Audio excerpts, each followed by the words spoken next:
Dan, we wanted to talk to you about this. America cares that cocaine was found in the White House. Now, you have a law enforcement background.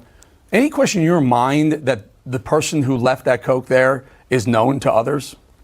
Well, I worked in the White House for 4.5 years. I was an agent for 12, where I was working protection details as well and was intimately familiar with protection and security plans. So I know WAVES, the White House Access Visitor Entry System, and how it works. Can we just talk in common sense terms? I worked there 12 years. We never found coke in the White House in a decade plus 2 years I worked there in the Secret Service, and no friend has contacted me since. So we haven't found any coke in the White House.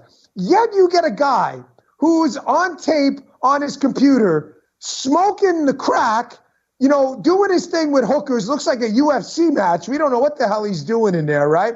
The guy's got a history of drug use. The guy's got a history of lying. He moves into the White House. He was there on Friday. The crack's found on Sunday. And we're all sitting around like, man, who the hell you think could have brought that coke in the White House?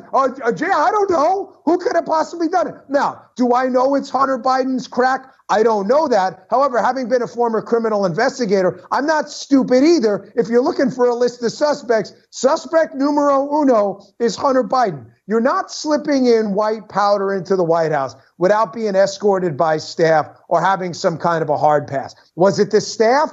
Doubt it. They're drug tested. Was it the Secret Service? No freaking way, brother. Uniform Division Secret Service? Nope. White House mess? Nope. They're military. They're drug tested too. So who is it? A hardpin staffer? A hardpin staffer is going to do coke in the White House? Hey, I feel like doing coke today. Where should I do it? Oh, let's do it in the White House. That's a great idea. I think it's fairly obvious this is either some Biden family member or a friend of that said person who was escorted in. I'm going to say one more thing. Let's just say a friend called me up and said, don't preclude the possibility that the cocaine found in the White House there was not accidentally left behind. In other words, it was left there deliberately for someone to find, and let's just say someone else may have found it. So that's a story I kind of heard from someone who may know a little something. My problem is someone's leaning on them, Dan. They know. Someone's telling them not to expose who this is. I'm not saying it's Hunter or Joe. I don't know. But for the Secret Service they know. Listen, they have to know, right? They know. Eric, every single person I've worked with who's called me has told me they know. Let me ask you a simple question. Hold on. Let's do a little test here. So I didn't even plan to do. Here's a baggie. This is earpieces for my studio. This is a plastic baggie, right? So let's just say this is cocaine, right? So now you're assuming like this non-porous substance that would rapidly take up a latent fingerprint, right? Because you're holding it like this and you have oils in your fingers. Let's just say the guy, he goes like this. He manages, before he puts it in the cubby, to magically wipe it up. Now he puts it in the cubby. How does he close the cubby? It's a hinge door. What does he do with his tongue? Like this?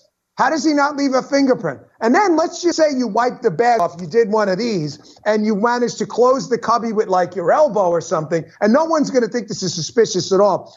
You turn the key with what? How do you turn the key? With your elbows? How do you do that? It's a little tiny key. Well, a sensible person would turn it like this, with their fingers and leave a fingerprint. You're telling me on the bag, on the cubby door, and on the key that magically not a single fingerprint was left behind? There is zero way you would put something in that cubby in some surreptitious manner without 5 or 6 people looking, going, dude, what are you doing? It's a tiny area.